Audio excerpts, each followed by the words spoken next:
There you are. Feeling better? How did you find us? At the cauldron? And what did you do to everyone right before I passed out? All business, I see. Well, suffice it to say we were keeping a very close eye on Hephaestus, knowing we would need it at some point. Your ruse didn't fool us, and as for my little trick, it was an overload of the senses, accompanied by an energy discharge. Gerard and Eric were only momentarily disoriented due to their shields, but it rendered you unconscious while I got you out. Perhaps some breakfast might steady you a bit?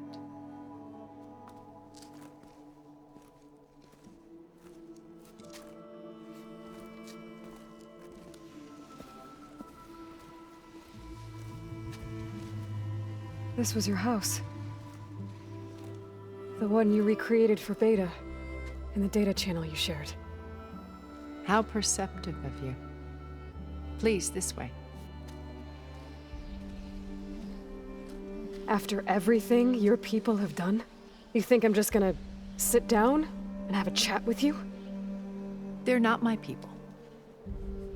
They never were, and especially not now. You shot off into space with them, and lived with them for 1,000 years before coming back. So what made you suddenly turn on them? Quite simply, this. My old focus. You repaired it? But that means you've seen Incredible things. What you've accomplished in 2 decades of life.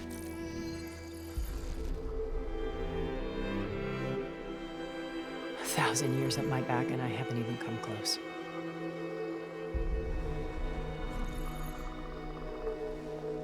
I'm sorry if I invaded your privacy, but I had to. In order to understand. To be enlightened. You truly are Elizabeth's blood. With her drive, her sense of mission, her integrity. Watching all this shamed me for the company that I've kept. Having seen it, all I want is to help you. even if it means stopping your friends? Especially so. Please, sit down.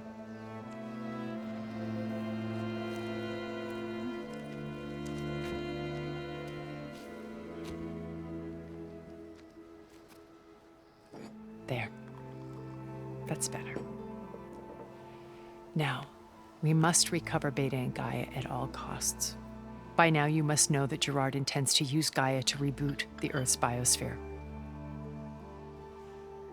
Remaking this world to specifications that would only suit us immortals. This process will kill every living thing on the planet. He calls it a clean install. Not if I stop him first. Not if we do. And once he and the others are gone, we can work together to fulfill Elizabeth's dream. I'm sure Beta told you that there's a build of the Apollo database on board our ship. A complete collection of human knowledge. With that and Gaia, we could do everything Elizabeth wanted. Heal the biosphere, educate the people of this world, uplift them. Create the world she imagined. Let's not get ahead of ourselves. From what I've seen, your friends are invincible. I do wish you would stop calling them my friends. And they're not invincible. In fact, a friend of yours has found a way to defeat them. Silence. Oh, he's been a busy bee, building an army powerful enough to crash through Gerard's precious base. Regala and her rebels. Even now, she's preparing a final march on the Tanakh capital. When she wins, she'll have the entire tribe under her control. Hundreds of warriors and machines to throw at the base. She's been duped. They'll all perish, of course. But it should be enough to break Gerard's defenses and allow Silence to kill him.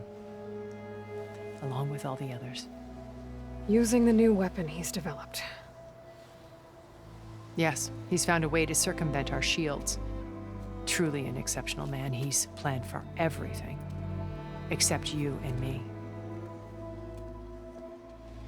You see, while his army is battering down Gerard's doors, you and I will sneak in through a back way. One that only I know about. While Silence and my friends are busy battling each other, we'll take back Beta and Gaia. Told you I want to help you. I mean it.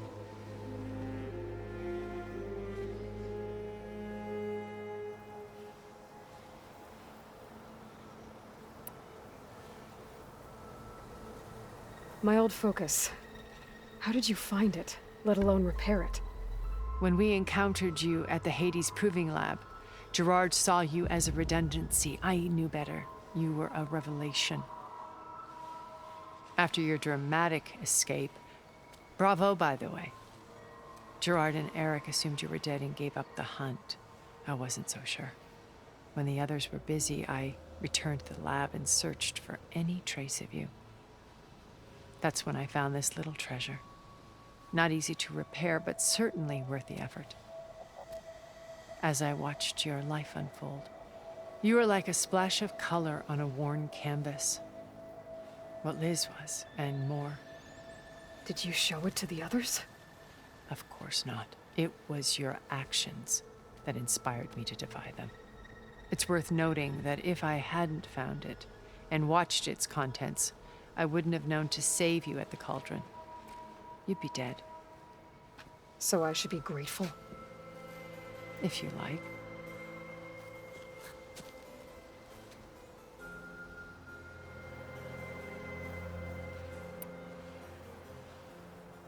So you know all about me. What about you? What would you like to know? Well, start with your life on Earth. When I was 8, terrorists flooded my home city. Thousands drowned, my parents included. I was one of the few who survived. My guardian sent me to boarding school. Among my peers, I was the strange girl, the orphan to be avoided. All because of circumstances beyond my control. Oh. So we're a lot alike, huh? Aren't we? You were an outcast. But you didn't let that stop you from getting what you needed. Neither did I. I climbed my way out of desolation and used my wits to build a fortune. First, from the technical analysis of art and the detection of forgeries. Profitable expertise in those days. But as it turned out, the software I developed was even more useful for counterintelligence. From there, it was only a short step to gathering extremely valuable intelligence on my own. You were a spy? More like a service one could turn to for information. I had to remain anonymous, of course, to protect my privacy. But despite that anonymity, Far Zenith inevitably sought me out.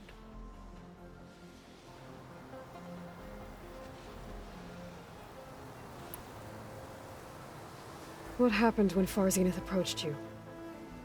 They painted an irresistible vision of humanity's future. One where we need not fear illness or death, where we explored the furthest reaches of the stars and thrived. It was only later that I realized that they only intended to bequeath this future to the rich and powerful.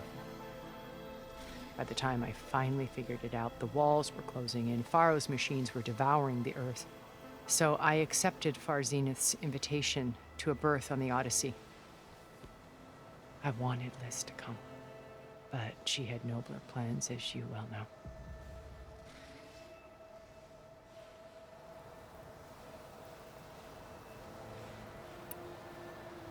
So you didn't know the other Zeniths were monsters until it was too late?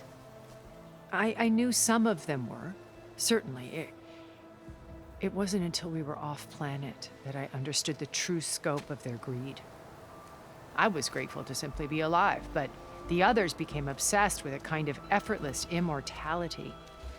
They built a colony where machines serviced their every need, where any memory or fantasy could be endlessly savored in virtual reality. It wasn't life.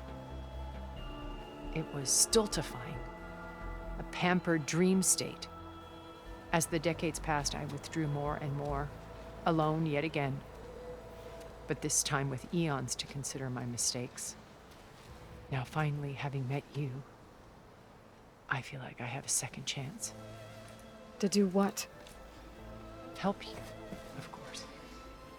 To fulfill Liz's dream, which isn't so different from Farzenith's original vision. A better future for humanity.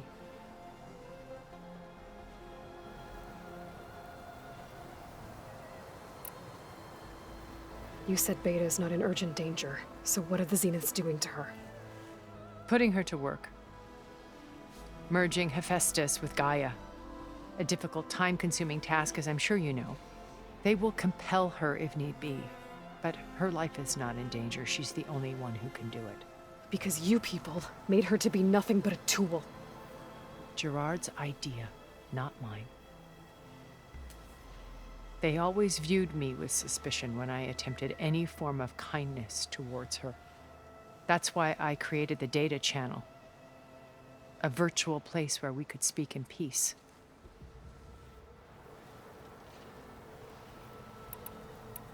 So this channel you shared with Beta, none of the other Zeniths ever found out about it. Gerard believes he's the most cunning of all of us. Even after 1,000 years, he still can't imagine that I would outwit him. The channel allowed me to interact with Beta away from their mistrustful eyes. It offered us a chance to be ourselves. Until you cut off all contact. Yes, though it pained me. I was worried that our meetings would do her more harm than good. Well, she felt like you tossed her aside. I was afraid the others would find out and punish her. She may not have had the comforts of friendship anymore, but at least I ensured she was safe. I know it seems harsh, but you must believe that her well-being has always been paramount to me. Why did you make the data channel look like this place? I built this house as a shelter to weather any storm. A safe place. Not just for me, but for the art stored below. Cultural artifacts of incalculable value. Truly some of the greatest achievements of human civilization. And you wanted Beta to see them? Yes. Her upbringing was so cold and technical. I thought if she could experience Vermeer and Rembrandt, it would bring something else into her life. A heritage every bit as valuable as the scientific and technical data being drummed into her. I'm sorry I had to cut off contact, but I'll never regret sharing this house with her. She needed its shelter even more than I did.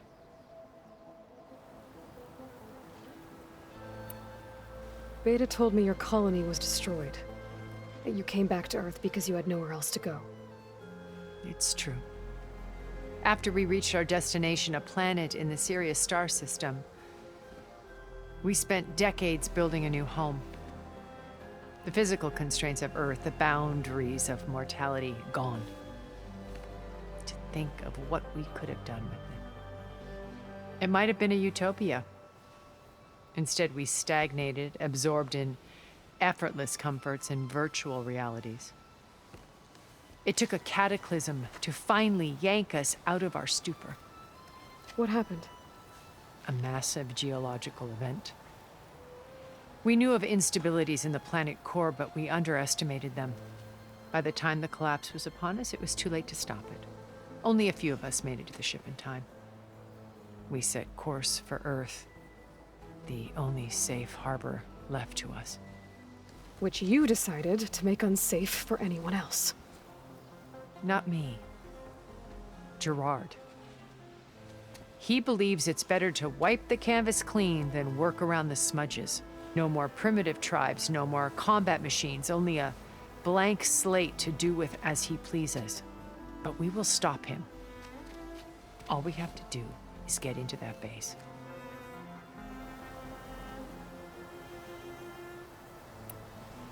What exactly is your plan to sneak into the Zenith base?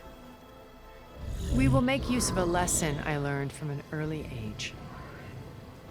Always know your exits. In this case, a place where Gerard's new construction meets the ancient foundation, a passage that only I can access. When Silence flings his army at the base, we will enter through this back door, bypassing most of the fighting. The distraction will provide us with a window in which to rescue Beta and Gaia.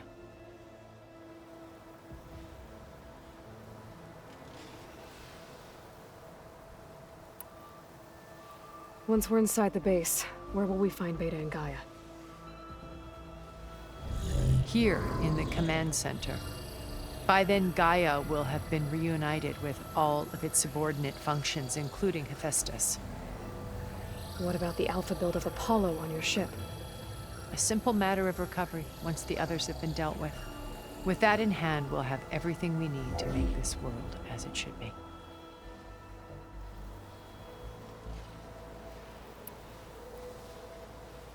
How do you know about Silence's plan?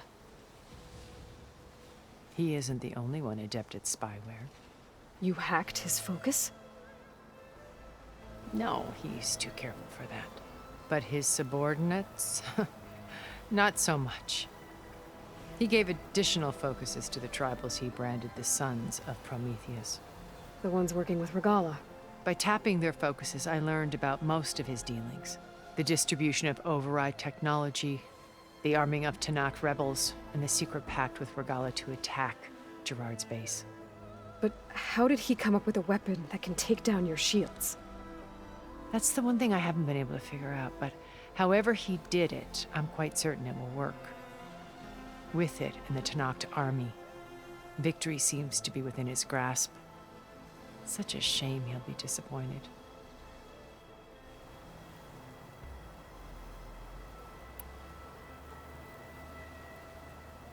Regala's only interested in killing Hekarro and waging war on the Karja. What does she have to gain by attacking Zenith? It's the price she must pay for her war.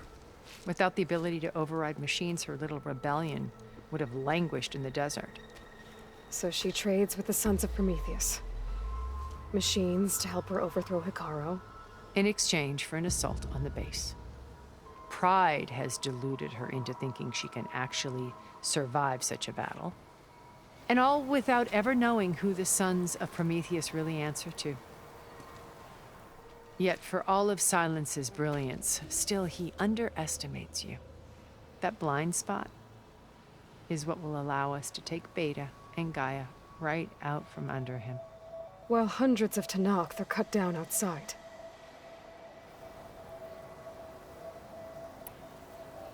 So you knew Elizabeth. What was she like? Liz was everything she was. I see in you. And more.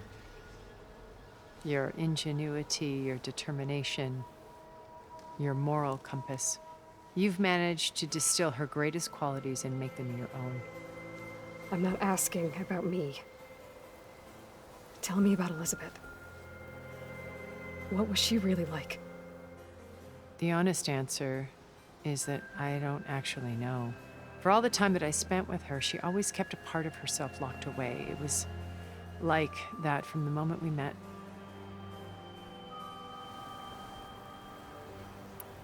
So when you met Elizabeth, she was what? Distant? Aloof? Not aloof. Not exactly. It was a summit in Paris about machine learning. A touchy subject in those days. Because regulatory authorities were just starting to clamp down on AIs. Liz gave the keynote address. She had already achieved great renown for her work in automated environmental reclamation.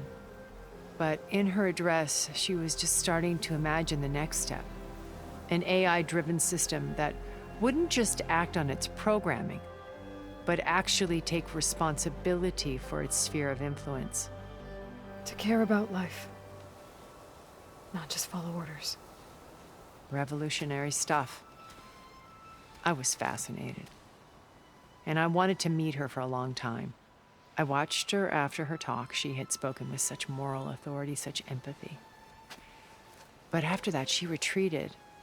I could tell she felt uncomfortable with all of her admirers. It was as if giving the talk had cost her something. I didn't want to be a pest, so I planned my approach carefully. So how did you finally approach Elizabeth after her talk? I picked the right moment. The morning of the next day, right as she came back to the conference, she had just had her coffee. She was fresh, rested. It was like she had braced herself for the onslaught of colleagues. I asked if I could walk with her, then put forth a question about her talk that I thought was intelligent. Her answer made me realize it wasn't, but she was very welcoming. Almost as if we were previously acquainted. It was only halfway through the conversation that I realized she knew exactly who I was. It was quite a shock to me. My business was trafficking in secrets, and I took great pains to protect my anonymity. So that was Liz, perpetually one step ahead. I came to view our meeting as a metaphor for our friendship. She always seemed to know me far better than I knew her. I guess I know the feeling.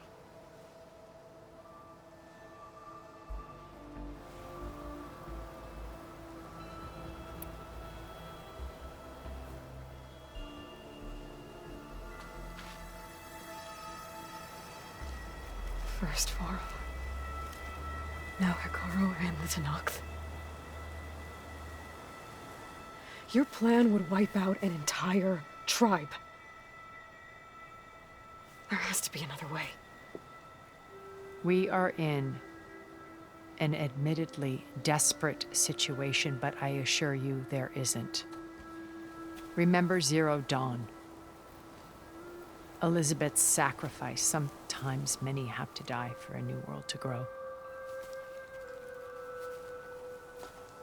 If it looks impossible, look deeper. Wait. The data channel. It still exists, doesn't it? I need you to open it. Let me talk to Beta. Impossible. We might be detected. It's worth the risk. There is another way, one where the Tenakth survive. But we won't. If the others... If you want to help, open it.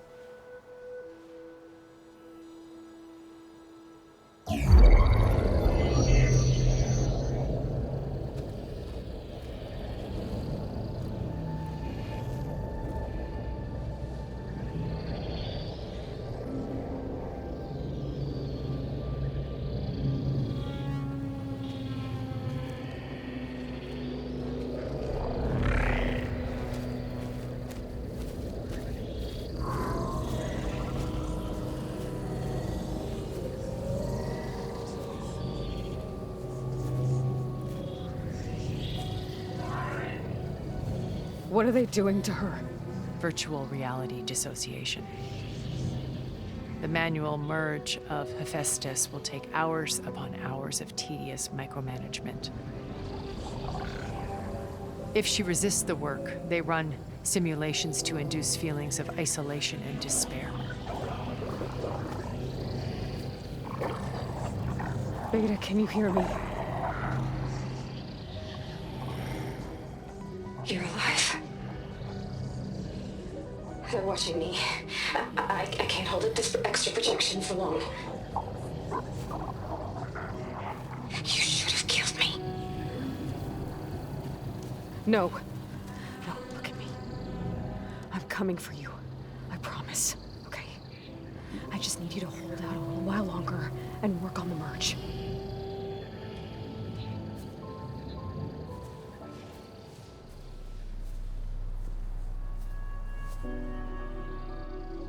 Then I think it can be done. I'll contact again when it's time. Can you hold on? As long as I know you're coming for me, I can endure anything.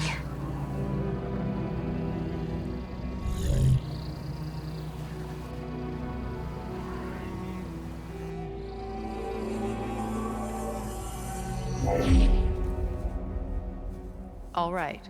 I did as you asked. Now I think you need to tell me what you're planning. I'm going to take Sylens' army away. I don't need it. Only the weapon he made to penetrate your shields. And how do you propose to get it? Ask him nicely? Without Regala and her rebels, he won't have a choice. We'll be his only option. Only option for what? What did you tell her? That is between me and my sister. Will be Sylens' only option for crashing that base. I'll tell you the rest later. But first, there are a couple of things I have to do. Oh. And what are those? Lay my friend to rest. And then I'm going to use the override that Beta gave me at Gemini to put an end to Regala's rebellion. From the air. Wait. Since you insist on doing things your way, I know of something that will truly help you make a grand entrance with the Tenakth. The ancient Horus Titans still possess electromagnetic energy cells as part of their arsenal. Drop one of those on Regala's army and they'll receive quite a surprise.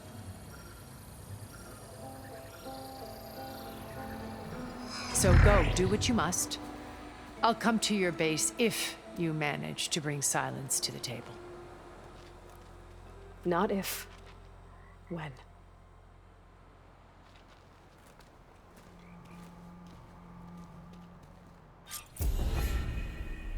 Erend, are you there?